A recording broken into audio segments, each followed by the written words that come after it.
Benvinguts, benvingudes a La Veu Local Europa, la sèrie d'entrevistes que té per objectiu acostar la Unió Europea i la tasca d'incidència als municipis de Barcelona. Des d'aquí, des de l'oficina a Brussel·les de la Diputació de Barcelona, parlarem amb una sèrie d'experts que ens oferiran eines, bones pràctiques i reflexions que ens seran d'utilitat a l'hora de defensar els interessos locals davant la Unió Europea i més enllà. And for this interview, we have Michaela Kauer. She's director of the Brussels office of the city of Vienna. In fact, you have been working for this city for more than 30 years now. Congratulations for that, occupying different positions, of course. And the city of Vienna is often taken as a very good example when it comes to affordable housing. And in fact, yourself, you had a very important role in this sense, advocating for this topic, and also pushing for this topic on top of the European agenda. And you were also coordinator of the Housing Partnership of the Urban Agenda for the EU. That happened, it started in 2018, and we can see, you were telling me out of camera, that we can see the influence of this partnership. So the goal of this interview is exactly to better understand how you have managed to do this. So my first question, I would like to know a little bit more about the advocacy strategy that you use in order to advocate for affordable housing, but also to push it on top of the European agenda. So if you can tell me more in this sense, please. Okay. No, thanks for having me here. I'm always happy to share what we're doing in Vienna and what we're doing for Vienna or other cities on European level.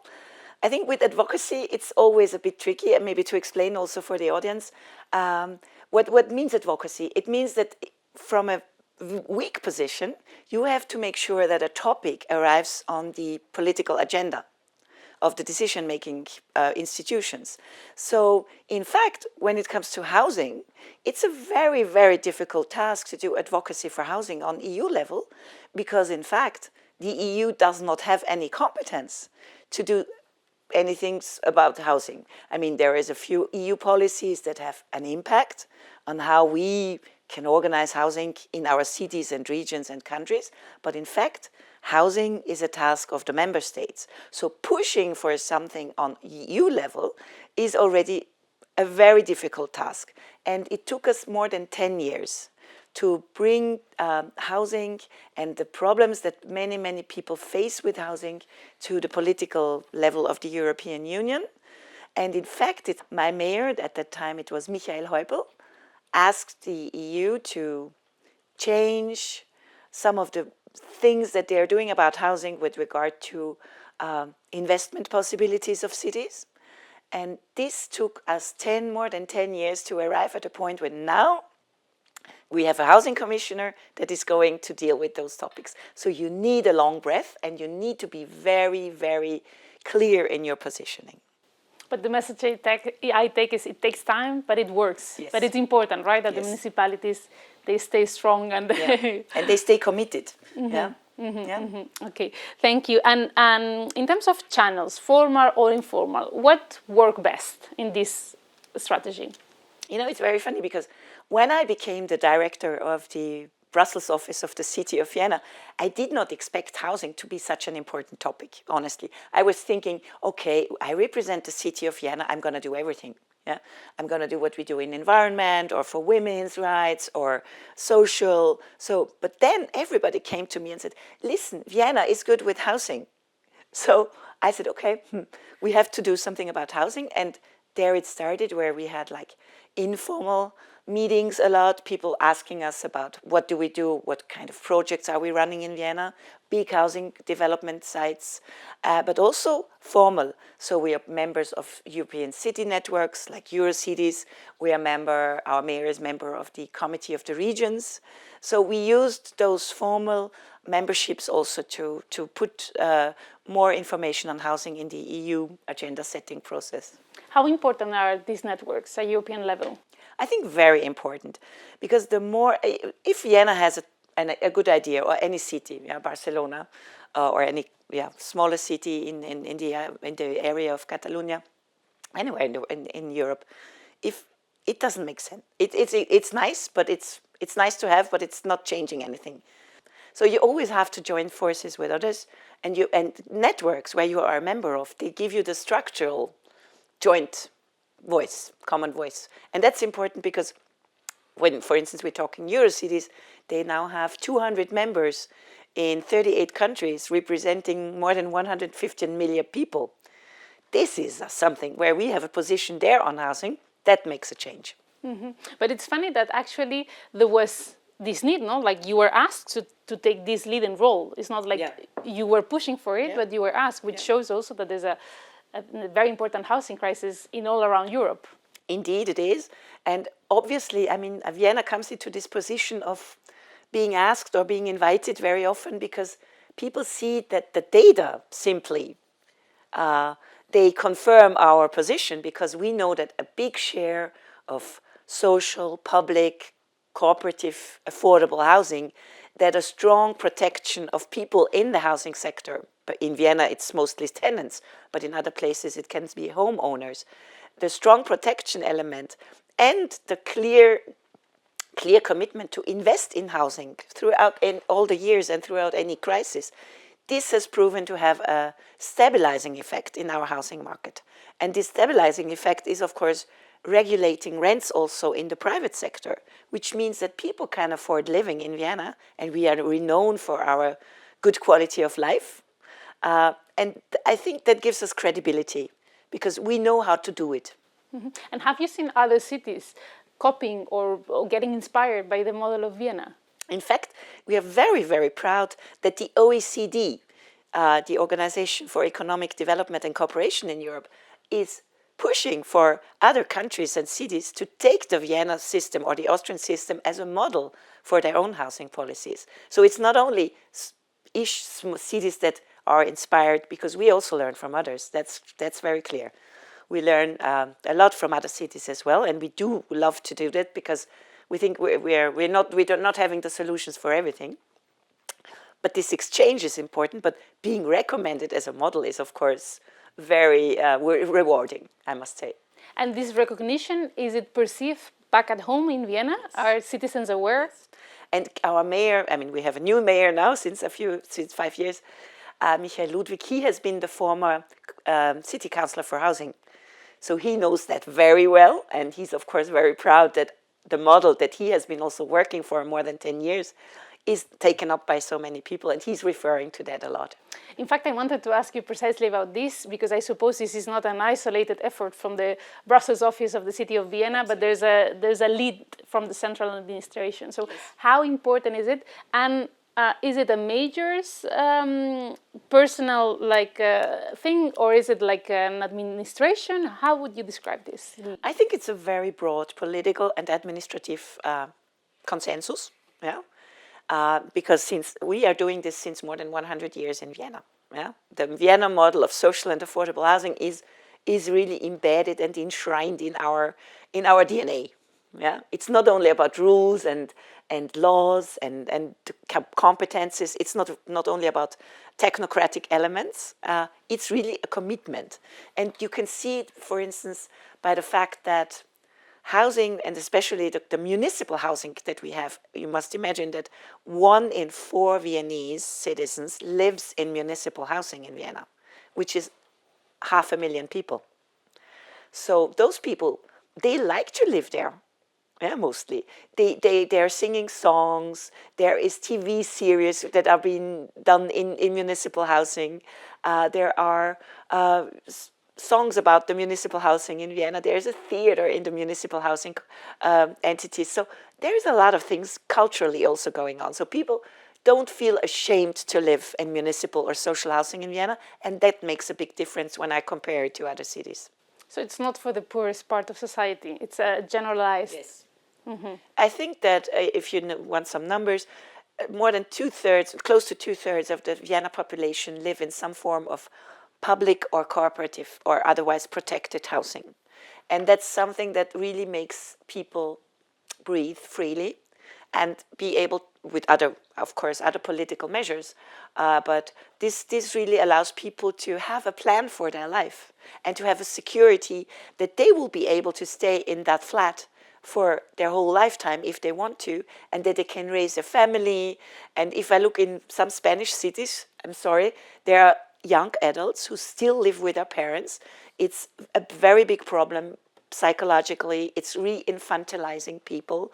I feel really big pity because it's so important to have the possibility to start your own life and be able to, you know, raise a family, have fun in life, plan your own path. So if you can't do that, that creates a lot of, I think, psychological but also political problems. It's a very serious issue, not only in Barcelona, but Barcelona included. So, but is there a message of hope for cities like Barcelona? Yeah. No, the message of hope is, of course, join forces with other cities. Go, for instance, for the Eurocities network. Go for the smaller cities network. It's the Council of European Municipalities and Regions. There's a lot out there where you can work together and get inspiration. And I think this is the task now also of the new housing commissioner, to allow for these kind of exchanges and to allow for more and better, I would say, good housing policy across Europe. Yeah, we need. It's not only sometimes about the money. It's not only about the funding. There will not be more money out there on European level for housing. I doubt that strongly, but there may be new instruments to be developed. For instance, I know that in Spain now, several organizations start to create cooperatives for housing. And they look, of course, to the Austrian model, because the cooperative model is very, I would say, culturally close also to Spain. Yeah, you had a cooperatist movement in Spain. I mean, quite a while ago, but still, you know how to do this. And you have the possibility to create a new thing now. And maybe it's too much to say, okay, we want to have 500,000 people of a city of 2 million to live in municipal housing. That could take a little bit of time, honestly. But starting with some projects is already making a difference. And what we need from the EU level is to give the ability to cities to take the investment, to make the investment, to have the rules in place that allow for that. I suppose that pushing for this new commissioner on housing is something that you have been advocating for as well? My mayor, in fact, invited to a stakeholder event, a high-level dialogue for all the EU stakeholders that work on housing. So that was, of course, organizations like the Committee of the Regions, the European Economic and Social Committee that were invited by Mayor Ludwig on high level. The Commissioner for Social Affairs, Nicola Schmid, came. Vice President of the European Parliament came. So, but also organizations like the International Union of Tenants or the European Housing Cooperative Sector. So really a lot of important stakeholders on a table, and they collected all these ideas that are out there and said, okay, we need coordination on EU level, and it would be good to have a housing commissioner.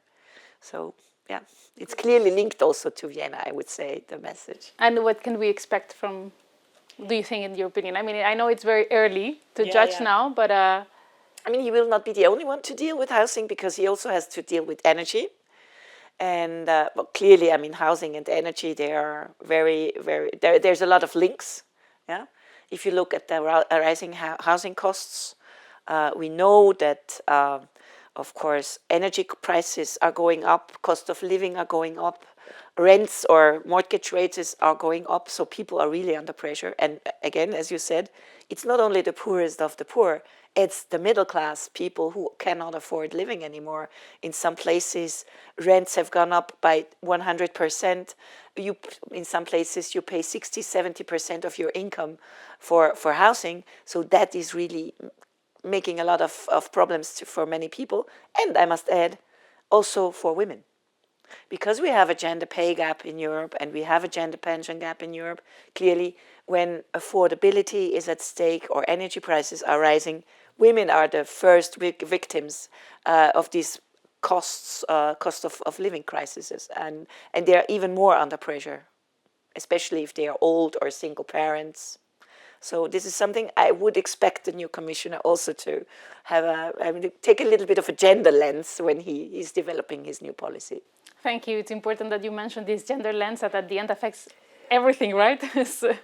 Absolutely, yeah.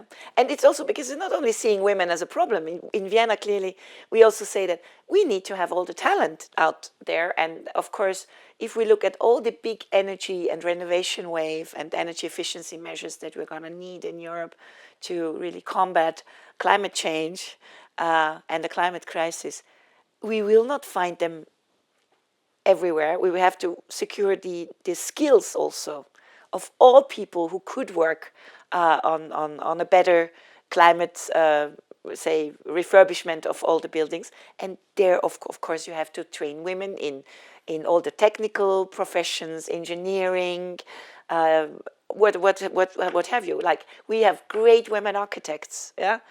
We have great women who are leading also on housing cooperatives. We have great women working for tenants' rights. So we also have great women in the financing sector, but there is little visibility for them. But the women are part of the solution, clearly. Also with all their expertise and capacity. And we have to train all the young girls to take all these technical professions now, because otherwise we're not going to make it. Thank you for this important message as well. And so we have now a new commissioner for housing. That's great news here in Brussels. But I think the lead, as we were saying, still needs to be in the cities, right? And in the municipalities. So maybe this new commissioner can help somehow. But it's very important, the role of the cities themselves, I suppose. Mm-hmm. So they cannot get like relaxed thinking, okay, it's going to be fixed from Brussels. Yeah, no, I think especially when you look at money. I mean, it's always follow the money. With housing, it's so you have to talk about investment. Yeah, so the most important investment for affordable housing comes not from an EU institution like cohesion funding or the European Investment Bank group or from other banks. Yeah, the most significant investment comes from people. Those who either rent or buy those flats that need to be built, yeah, or need to be renovated. And therefore, I think this already makes sense to look at very much how local the housing policy has, or the housing topic is. Clearly, I mean, for a very long time, you had housing responsibles on political level. You always had them in cities, but you didn't have them always on member state level. And sometimes, and of course, we didn't have anyone responsible on EU level. So this is a new situation. We now have a commissioner for housing. And I think that he would be well advised to work closely with cities, because it's the cities who have developed a wide variety of housing solutions. And that should also be the lesson to share. I mean, I know projects in Barcelona, I know projects in Madrid, I know projects in Malaga, if I'm talking about your beautiful country. But of course, I know projects in Poznan or Maribor or Ljubljana and other places. So this broad variety needs to be respected by the new housing commissioner, and it should be taken as a way to define that any kind of funding or financing mechanism has to fit with the local needs. And therefore, there is not something like a one-size-fits-all solution with housing, but it has to respect the local, cultural, and historical traditions. I think this is very, very important. Mm-hmm. I suppose you have been traveling around Europe, and have you identified in any cities like these cooperatives or something that was clearly inspired by the city of Vienna? The funniest thing is I was working with Barcelona for a long time already. And in fact, it was nice to see, they invited me to contribute to a book where I was able to compare the Barcelona model with the Vienna model from the elements of governance, but also how do we organize things. And I thought this is a very interesting exercise because we shared, I think that on participation we can learn a lot from Barcelona, honestly, and other places as well. Like when you have co-design and co-creation, I think this is something that Barcelona has been doing very, very well. And in another context, I think that from our side on women, this gender perspective in housing is something that a lot of cities are also looking at Vienna. Because it's not only about housing, it's also about the whole urban design. But Barcelona is doing a great job on that as well. I think there we are quite similar. Yeah. So, thanks for that, and I'm happy that we end with a positive message of hope as well. Many thanks for your time, for accepting your invitation and all this knowledge that you are sharing, and for the good work you're doing not only in Vienna, but also spreading the word and offering some models that other cities can get inspiration from. Thank you very much. Thank you. Muchas gracias. De nada. Esperem que aquesta entrevista us hagi resultat interessant i d'utilitat a l'hora d'afrontar aquesta tasca d'incidència davant la Unió Europea. No oblideu que teniu més entrevistes de la sèrie La veu local a Europa disponibles.